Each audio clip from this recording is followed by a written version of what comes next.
Imagina una conversación que ha durado más de 1000 años. Una comunicación constante entre el Creador y su pueblo, a través de la voz atronadora de los profetas. Una guía divina que dio forma a una nación, derribó imperios y prometió un futuro de redención. Ahora imagina que un día, esa voz simplemente se apaga. No hay más visiones, no hay más profecías, no hay más palabras. Solo un silencio profundo, denso y prolongado. Un silencio que duraría 400 años. Esta es la historia del período más enigmático y transformador en la historia de Israel, los 400 años de silencio entre el Antiguo y el Nuevo Testamento. Un tiempo en el que el cielo pareció enmudecer, dejando a una nación a la deriva en un mar de incertidumbre política y agitación espiritual. Pero este no fue un tiempo vacío. Fue en este silencio que el escenario del mundo se preparó meticulosamente para el evento más grande de la historia. Este es el relato de cómo un pueblo aprendió a vivir sin la voz de Dios, y cómo ese silencio hizo que el estruendo de su regreso fuera aún más impactante. Para entender el silencio, primero debemos escuchar la última palabra. Nos encontramos alrededor del año 430 a.C. El profeta Malaquías, cuyo nombre significa «mi mensajero», entrega el último mensaje registrado de Dios en el Antiguo Testamento. El pueblo de Israel ha regresado del exilio en Babilonia. El templo de Jerusalén, el corazón de su fe, ha sido reconstruido. A simple vista, la nación parece restaurada. Pero bajo la superficie, la fe está agotada. La obediencia se ha convertido en una rutina sin corazón. Los sacerdotes, descendientes de Aarón, desprecian el altar, ofreciendo animales ciegos, cojos y enfermos, un eco de la propia ceguera espiritual del pueblo. El pacto con Dios es tratado como una carga, no como un privilegio. La gente se queja, ¿de qué sirve servir a Dios? En este clima de apatía y cinismo, Malaquías lanza una advertencia y una promesa final. Advierte sobre un día de juicio, ardiente como un horno, pero también promete la venida de un sol de justicia que traerá sanidad en sus alas. Y concluye con estas palabras proféticas: «He aquí, yo os envío al profeta Elías, antes que venga el día grande y terrible del Señor». Después de este mensaje, el canal profético se cierra. La voz de Dios, que había resonado a través de Abraham, Moisés, David, Isaías y Jeremías, se desvanece. Comienzan los 400 años de silencio. ¿Qué sucede cuando la voz profética se apaga? El sistema religioso no se detuvo. El templo seguía en pie, los sacerdotes continuaban con sus rituales diarios, los sacrificios se ofrecían mañana y tarde. Las fiestas sagradas se celebraban con pompa y ceremonia. Había religión, había estructura, había tradición. Pero no había revelación. Era como tener un teléfono que aún podía recibir llamadas, pero la línea del cielo estaba muerta.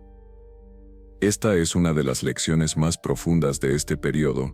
Es posible mantener una apariencia de vida religiosa sin tener una conexión real con Dios. En ausencia de una voz profética viva, la autoridad espiritual se desplazó. El foco pasó de la revelación a la interpretación. La Torá, la ley escrita de Moisés, se convirtió en el centro absoluto de la vida judía.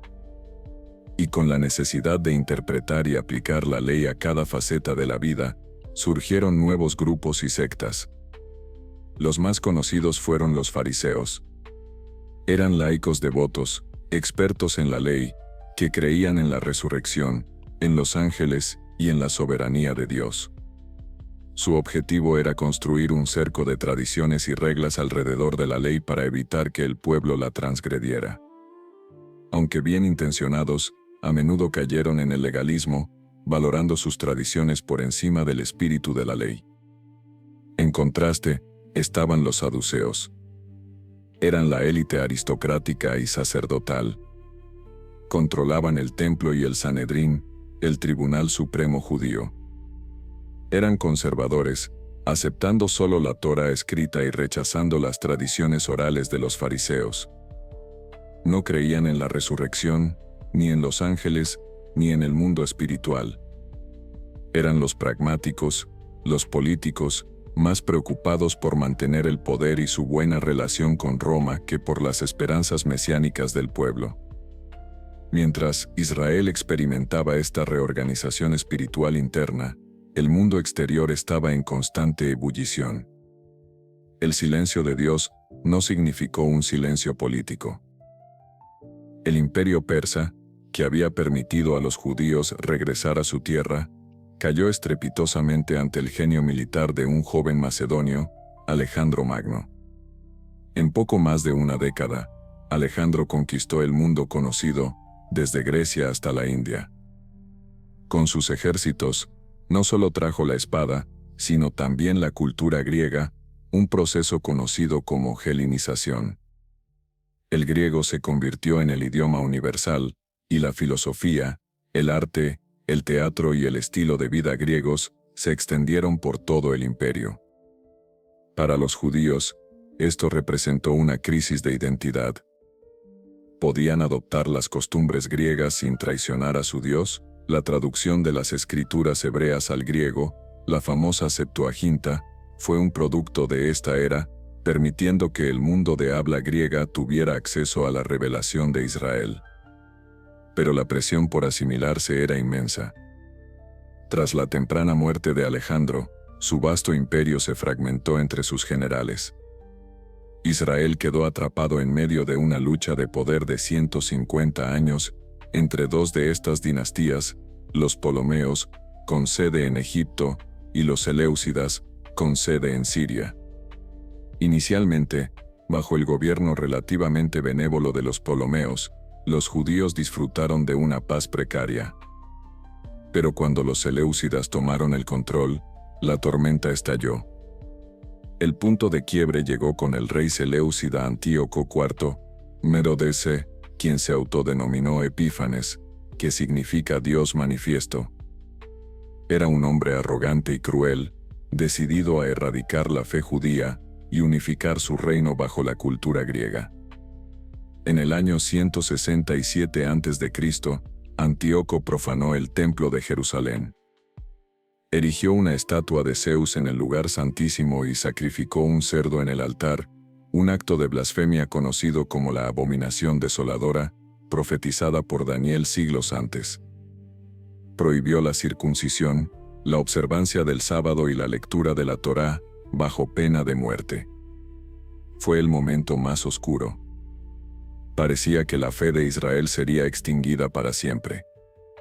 Pero en la pequeña aldea de Modín, un anciano sacerdote llamado Matatías se negó a obedecer.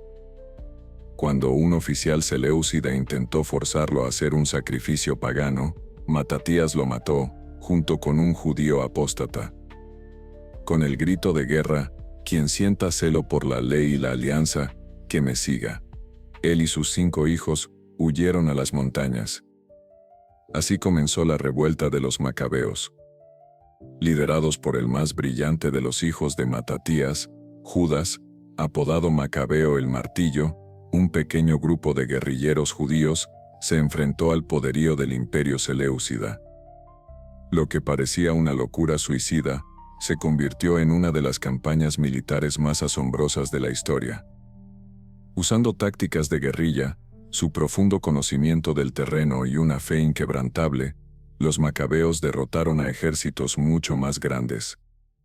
En el año 164 a.C., lograron lo impensable, liberaron Jerusalén, purificaron el templo profanado y lo rededicaron a Dios. Este evento se celebra hasta el día de hoy en la fiesta judía de Hanukkah, la fiesta de las luces. La victoria de los macabeos aseguró la supervivencia del judaísmo y condujo a un breve periodo de independencia bajo la dinastía Asmonea, descendientes de Matatías. Sin embargo, la gloria fue efímera. Las luchas internas por el poder, la corrupción política y las intrigas llevaron a que la propia dinastía Asmonea se debilitara. y mientras luchaban entre sí, un nuevo poder más grande y organizado que cualquiera que hubieran enfrentado antes, estaba surgiendo en el oeste Roma. En el año 63 a.C., el general romano Pompeyo llegó a Jerusalén y, aprovechando las disputas internas, puso fin a la independencia judía. Israel se convirtió en una provincia del vasto imperio romano. Roma instaló a una serie de gobernantes títeres, entre ellos el más famoso y paranoico, Herodes el Grande. Fue Herodes quien, en un intento de ganarse el favor de los judíos, emprendió una renovación masiva y espectacular del templo, convirtiéndolo en una de las maravillas arquitectónicas del mundo antiguo. Irónicamente, el templo nunca fue más magnífico que durante la ocupación romana, un símbolo de la religiosidad externa en un tiempo de opresión y silencio divino. Así, el escenario estaba listo. El mundo estaba unificado bajo la Pax Romana, una paz impuesta por la fuerza. Había un idioma común, el griego, y una red de calzadas romanas que conectaban el imperio. Israel estaba bajo el yugo de Roma, con un templo glorioso pero un pueblo anhelante. Las sectas judías debatían sobre la ley, y la esperanza mesiánica, la promesa de un libertador, ardía con más intensidad que nunca. El silencio se había vuelto ensordecedor. La expectación era palpable. El mundo contenía la respiración, esperando. Y entonces, después de 400 años, una voz clamó. Pero no vino del templo, ni de los palacios de Jerusalén. No pertenecía a un sacerdote ni a un erudito. Vino del desierto. Un hombre vestido con pelo de camello, con un cinto de cuero, alimentándose de langostas y miel silvestre. Su nombre era Juan. Y su mensaje era como un trueno que rompía el largo silencio. Arrepentíos, porque el reino de los cielos se ha acercado. Preparad el camino del Señor, enderezad sus sendas. Juan el Bautista era el cumplimiento de la profecía de Malaquías. Era la voz de Elías, el mensajero enviado para preparar el camino. No vino a reformar el sistema religioso existente, sino a anunciar su fin. No señaló hacia el templo, sino hacia alguien que vendría después de él, alguien cuyo calzado no era digno de llevar. La aparición de Juan en el desierto, el lugar de los nuevos comienzos para Israel, fue la señal de que el silencio había terminado. Demostró que, a pesar de los imperios, las revueltas, la corrupción y los siglos de aparente abandono, Dios no había olvidado su promesa. El silencio no había sido un olvido, sino una preparación. Cada evento, cada imperio, cada crisis, había sido una pieza moviéndose en un tablero cósmico, preparando el momento exacto en la plenitud de los tiempos.